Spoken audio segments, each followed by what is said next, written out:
Am I the only one that is really fascinated by true crime stuff, whether it's documentaries, newspaper stories, just hearing the crazy things that happen that, we would never want to be involved in or have happen on our street. But there's just something about, seeing and hearing about people doing these things that it's just so interesting, isn't it? This Facebook group, they decided to actually find who this person was. Welcome to Watch Mojo, and today we're looking at 10 true crime moments that caused enormous shockwaves throughout social media and the internet at large. The process of journalism, the process of investigation happening before our eyes. The shooting of Brian Thompson. We have some breaking news. CNN has obtained new surveillance video from the fatal shooting of the UnitedHealthcare CEO. And we do want to warn you that the video is... Do you remember this from last year, I think? Luigi? Of course, disturbing. On the morning of December 4th, 2024, UnitedHealthcare CEO Brian Thompson was shot and murdered by a hooded figure on the streets of New York City. The brazen crime was like something out of a movie, and it understandably set the internet alight. The story was captivating enough on its own, but online communities immediately rallied behind the shooter, casting him as a folk hero striking back against unchecked corporate greed. I certainly don't think that these people are glorifying murder or agree with murder. But I think what this is it really kind of speaks to how frustrated people are. The subsequent manhunt only amplified the frenzy, with live tracking threads and fun speculative theories about his dramatic Day of the Jackal-esque escape. And when he was caught just a few days later, there was actually a palpable sense of disappointment. Sometimes the real world is even more exciting than fiction. Seconds of the first contact, he had asked the suspect if he had been in New York City recently. And that really invoked a physical reaction from the suspect. He became visibly nervous, kind of shaking. Casey Anthony. Did you hear all the stories? Apparently, the Luigi, something about his family member had been denied medical coverage from the CEO's company. Or is that true? Apparently it was some kind of, there was a revenge aspect to the story. Or has that been completely disproven? It's not a smell that you'll forget. It's a very unique smell. There was not a question in our minds that there'd been a dead body in the car. Back in 2008, the death of 2-year-old Kaylee Anthony captivated the nation, and her mother, Casey, quickly became the prime suspect. The case exploded online, with people following every little detail like devoted detectives, from frantic 911 calls to evidence like duct tape and internet searches. When the trial began in 2011, it dominated social media and live streams, even drawing comparisons to the O.J. Simpson trial. The duct tape is probably the most important piece of evidence in the case. Would the single piece of tape been sufficient to have covered the nose and mouth and made breathing impossible?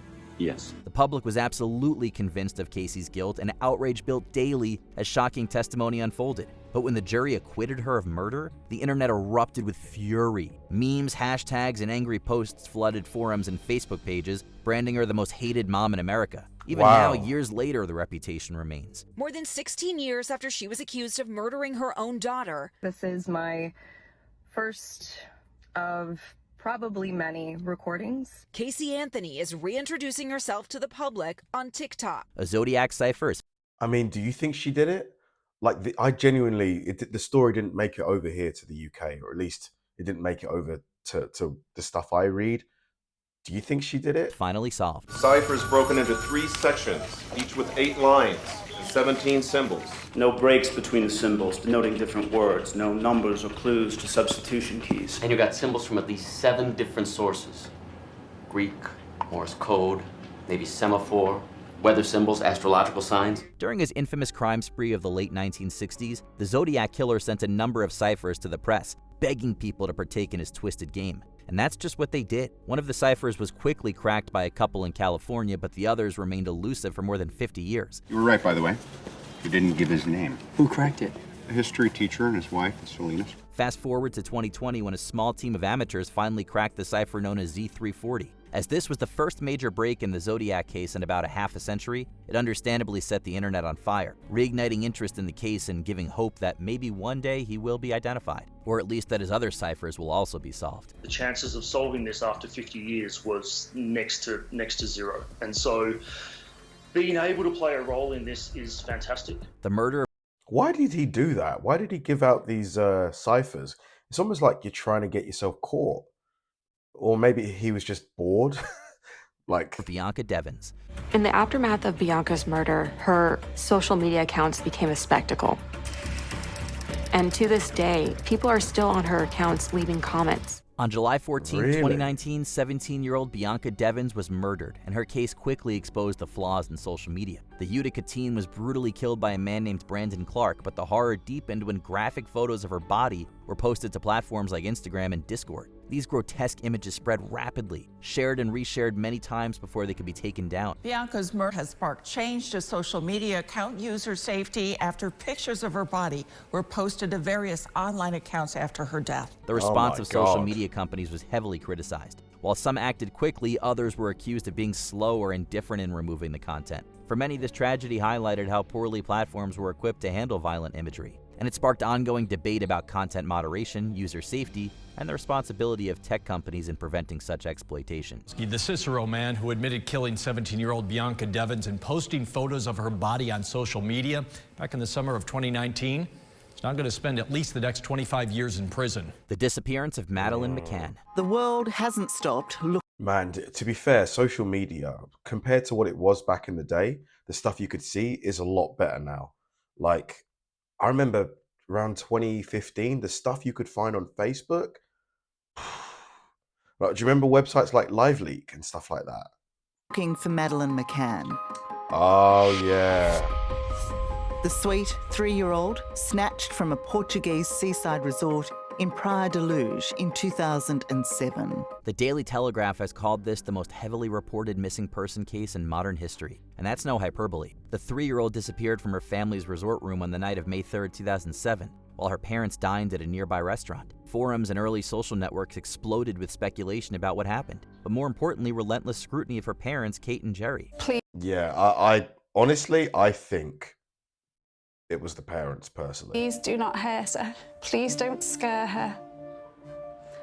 Please tell us where to find her. Instead of sympathy, the couple faced unprecedented waves of public outrage, with many accusing them of negligence for leaving their children unattended. Others went further, spinning elaborate theories that painted the parents as suspects. The viral spread of such claims created one of the first true trial-by-internet moments, the first of many. Madeleine's parents, Kate and Jerry McCann, said she was initially snatched from her bed while they were having dinner at the resort where they were staying. Like, who leaves a 3-year-old in a hotel room in a foreign country by themselves while you go out to dinner at a restaurant that's not next?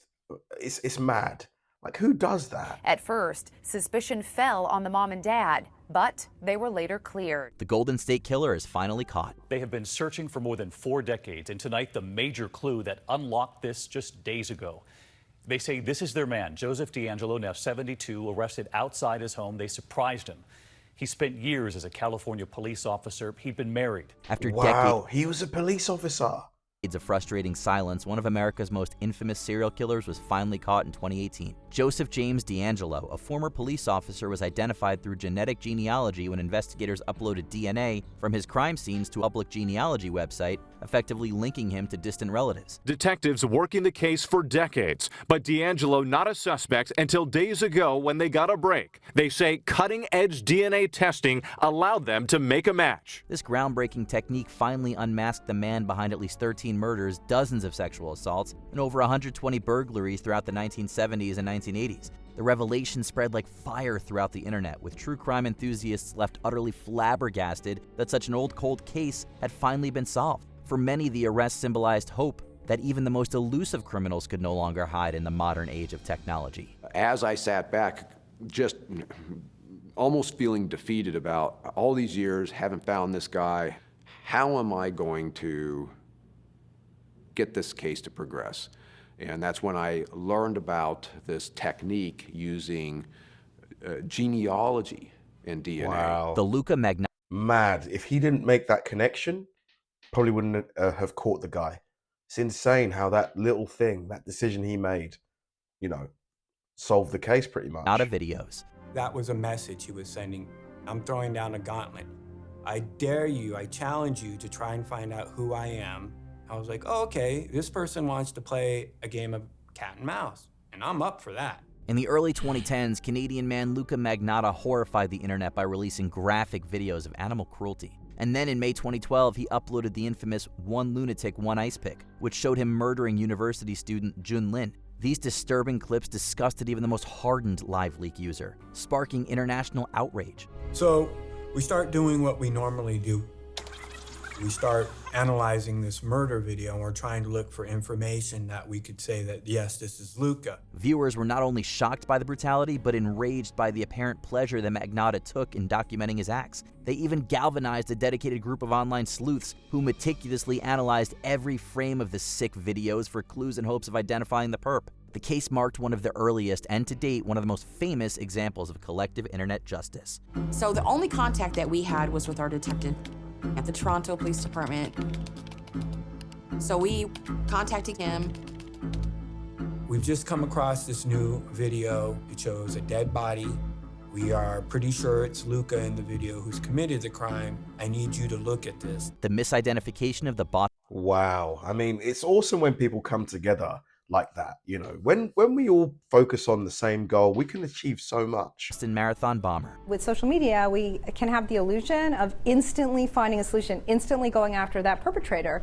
And unfortunately, you know, there's a pretty heavy cost to taking the law into our own hands. Online sleuthing certainly sounds cool, but there's a reason it's not encouraged by law enforcement agencies. We need look no further than the Boston Marathon bombing. In the aftermath, social media platforms like Twitter and Reddit became hubs for real-time updates and sleuthing, with people scouring footage from the marathon to try and identify the suspects. 1 year since the marathon bombing, and tonight we're remembering the mysterious man on the roof, the guy in the blue robe, all individuals once considered possible suspects in the bombings. Yeah, remember them? But if you remember, it wasn't actually law enforcement who was pointing the finger, rather average citizens playing detective on social media. This led to a surge of misinformation, with users wrongly naming innocent people as the perpetrators. One notable case involved Sunil Tripathi, a missing college student who was incorrectly identified as the bomber and widely circulated as a suspect. The false accusations spread rapidly, amplified by passionate voices highlighting both the internet's power for collective action and its potential for serious harm. It must have sucked to be that guy who was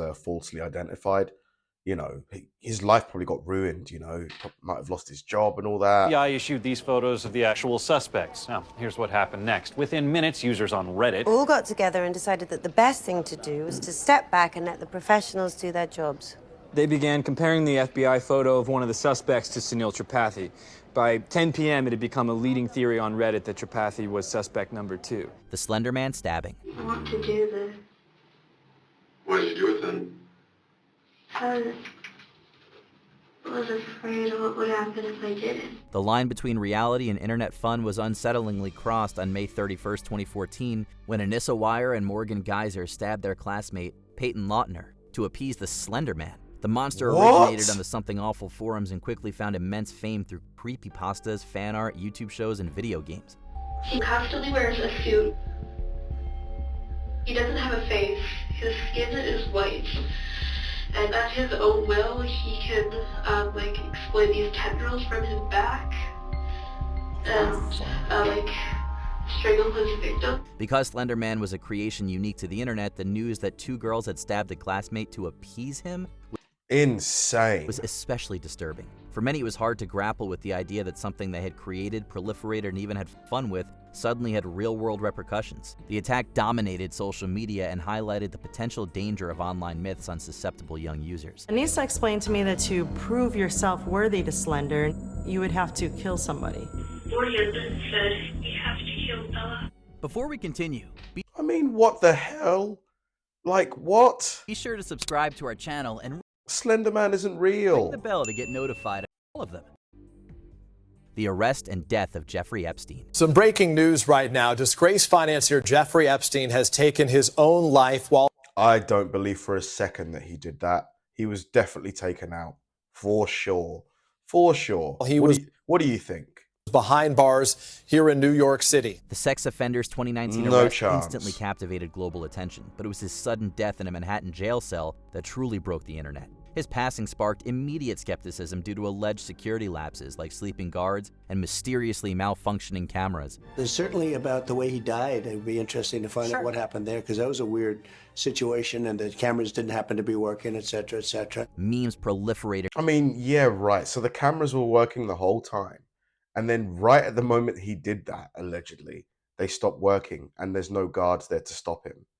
I mean, really? Really? At every corner of the internet, with a particular slogan gaining significant traction. Theories flourish, suggesting that he was silenced to protect the elites who were implicated in his crimes. For The sure. case continues to fascinate with the release of the Epstein files, reigniting debate, raising new questions, and even roping in the President of the United States. What a timeline. Epstein's case remains a cultural flashpoint, blending scandal, conspiracy, and mistrust, proof of how just one man's downfall reshaped online discourse. Do you fear the president is not releasing these files in order to protect certain people?